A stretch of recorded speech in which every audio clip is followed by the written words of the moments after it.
ಶರಣರ ನಾಡಿನ ಆರಾಧ್ಯ ದೈವ ಲಿಂಗೈಕ್ಯರಾಗಿದ್ದಾರೆ. ಕಲ್ಯಾಣ ಭಾಗದ ಶೈಕ್ಷಣಿಕ ಕ್ರಾಂತಿಯ ಹರಿಕಾರ ಏನಿಲ್ಲ, ಕಲಬುರಗಿಯ ಮಹಾದಾಸೋಹಿ ಶರಣಬಸಪ್ಪ ಅಪ್ಪ ಲಿಂಗೈಕ್ಯರಾಗಿದ್ದಾರೆ. ಕೊನೆಯಾಸೆಯಂತೆ ಶರಣಬಸವೇಶ್ವರ ಅವರ ದರ್ಶನವನ್ನ ಪಡೆಯುವುದು ಕೊನೆ ಉಸಿರೆಳೆದಿದ್ದಾರೆ.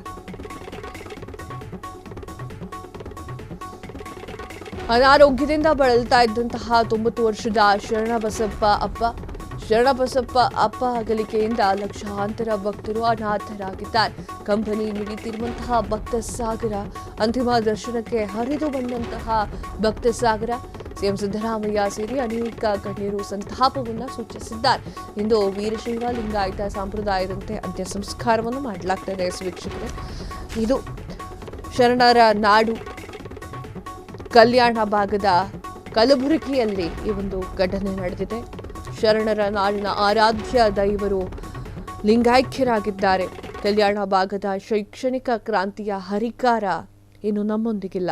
ಕಲಬುರಗಿಯ ಮಹಾದಾಸೋಹಿ ಶರಣಬಸಪ್ಪ ಅಪ್ಪ ಲಿಂಗೈಕ್ಯರಾಗಿದ್ದಾರೆ. ಕೊನೆಯ ಆಸೆಯಂತೆ ಶರಣಬಸವೇಶ್ವರರ ದರ್ಶನವನ್ನು ಪಡೆದು ಲಿಂಗೈಕ್ಯರಾಗಿದ್ದಾರೆ.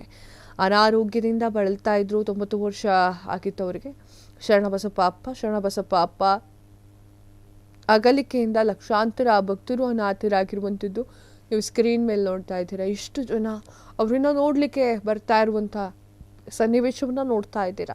ಸಿಎಂ ಸಿದ್ದರಾಮಯ್ಯ ಸೇರಿ ಅನೇಕ ಗಣ್ಯರು ಸಂತಾಪವನ್ನು ಸೂಚಿಸಿದ್ದಾರೆ. ಇಂದು ವೀರಶೈವ ಲಿಂಗಾಯತ ಸಂಪ್ರದಾಯದಂತೆ ಅಂತ್ಯ ಸಂಸ್ಕಾರ ಕೂಡ ಮಾಡಲಾಗಿದೆ. ಅವರ ಸೇವೆ ಅದು ನಿಜಕ್ಕೂ ಕೂಡ ಶ್ಲಾಘನೀಯ. ಅವರನ್ನು ನೋಡಲಿಕ್ಕೆ ಭಕ್ತ ಸಾಗರವೇ ಬರ್ತಾ ಇರುವಂಥದ್ದು.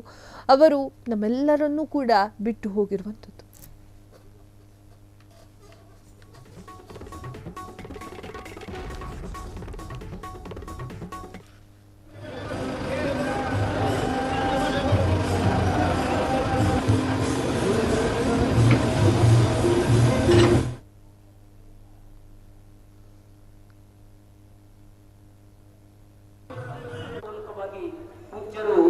ಅಹಂ ಕರೋತೀತಿ ವೃಥಾಭಿಮಾನ ಎಂದು ಭಾವಿಸಿ ಬದುಕಿದವರು.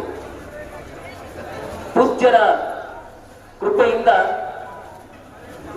ಮಹಾದಾಸೋಹ ಮನೆಯಲ್ಲಿ ಅನೇಕ ಮಹತ್ವದ ಕಾರ್ಯಗಳಾದವು.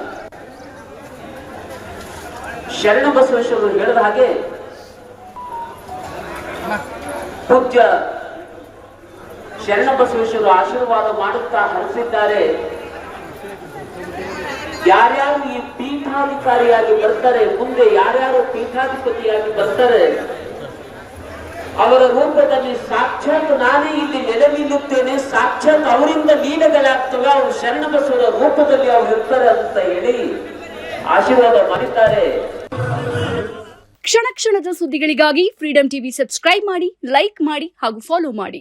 ಹೊಸ ಸುದ್ದಿಗಳ ನೋಟಿಫಿಕೇಶನ್ಗಾಗಿ ಬೆಲ್ ಐಕಾನ್ ಮೇಲೆ ಕ್ಲಿಕ್ ಮಾಡಿ.